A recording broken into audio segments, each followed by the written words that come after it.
मित्रों नमस्कार। मैं आशुतोष शांडिल्य आज 2022 के चुनाव के संदर्भ में कुछ बातें करने आया हूं आपके साथ। हम सब लोग जो आज हमारे सेकुलर लिबरल साथियों द्वारा मोदी भक्त कहे जाते हैं, वो अपने आप को बड़े गर्व से राष्ट्रभक्त कहते आए हैं, आज भी हैं। परंतु ये जो 2022 का चुनाव आ रहा है उसके पहले बहुत सारे छोटे मतभेद उभर रहे हैं या उभारे जा रहे हैं, ये कह के कि आखिर हम योगी जी का साथ क्यों दें। हमारा कोई काम नहीं हुआ, हमारी गाड़ी नहीं छुड़ाई गई, हमारा चालान नहीं हुआ, हमारे को ठेके नहीं मिले। बात तो सही है आपकी कि अगर सपा के राज में ऐसा हो सकता है, मायावती जी के राज में ऐसा हो सकता है, तो योगी जी क्यों नहीं करते। लेकिन क्या ये समय है इन बातों का? खास तौर पे इस नजरिए से मैं देखना चाहता हूं कि कुछ ऐसी बातें जयचंद और अजमेर के आसपास के राजाओं ने भी पृथ्वीराज चौहान जी के लिए सोची होगी ना, जब एक के बाद एक कई बार गोरी को हराने के बाद ऐसी स्थितियां बन गई कि अब बस पृथ्वीराज चौहान जी हारने वाले। कोई नहीं आया था उनका साथ देने, क्योंकि पृथ्वीराज चौहान जी ने किसी का काम नहीं किया, शायद हराया भी था उनको। पर पृथ्वीराज चौहान के हारने से नुकसान किसका? हिंदुत्व, भारत का। और जिस जयचंद ने पृथ्वीराज चौहान को हराने में सबसे ज्यादा योगदान दिया, उसके कन्नौज का क्या हुआ?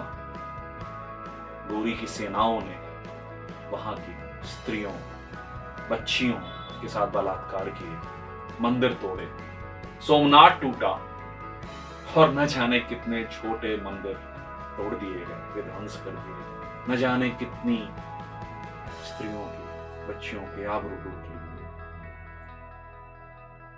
समय बदलता है, पर यह समय कैसे परिवर्तित हो, ये कुछ हद तक हमारे हाथ में हो सकता है।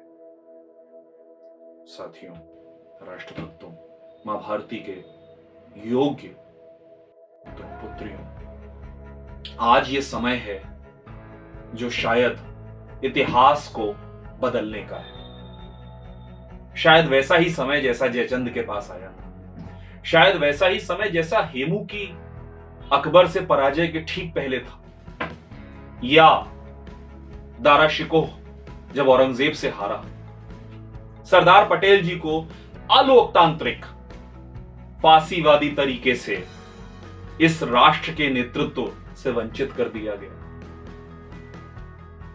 मित्रों, उन सारे निर्णयों को तो हम नहीं बदल सकते, पर आज हमारे पास वही मौका है जो हमारे गुजराती भाइयों के पास 2002 में था, जब ये तथाकथित सेकुलर मुस्लिम परस्त मीडिया मोदी जी को हत्यारा, मौत का सौदागर सब कह रहा था। तब हमारे गुजरात के भाइयों ने इस सेकुलर मीडिया, इस फॉल्स नैरेटिव के खिलाफ जाते हुए एक योग्य हिंदूवादी, राष्ट्रवादी व्यक्ति का चुनाव किया। आज गुजरात की स्थिति जग जाहिर है। उसके बाद मोदी जी ने कितने सुंदर काम किए, उसकी बात फिर कभी करूंगा। दोस्तों, आज हम सबके पास फिर वो मौका आया है कि हम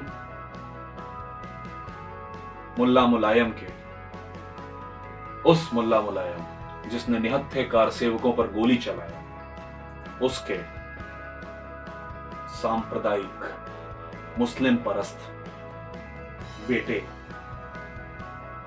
के साथ खड़े हो जाएं, क्योंकि वहां पर हमको शायद ठेका मिल जाए, शायद हमारा चालान ना हो, शायद किसी सपाई के साथ खड़े होके कुछ पैसे कमा लिए जाएं, या एक ऐसे हिंदूवादी, राष्ट्रवादी, उत्तम प्रशासनिक मुख्यमंत्री के साथ खड़े हो जाएं जिसने महज पिछले 4.5 सालों में बीमारू राज्य को देश की दूसरी सबसे बड़ी जीडीपी बना दिया है। मैं इस विषय पर और कई बार आप लोगों से बातें करूंगा, पर इस आज की बातचीत अपने ध्यान में रखिए। मैं एक धर्म युद्ध का प्रारंभ करता हूं। हर हर महादेव।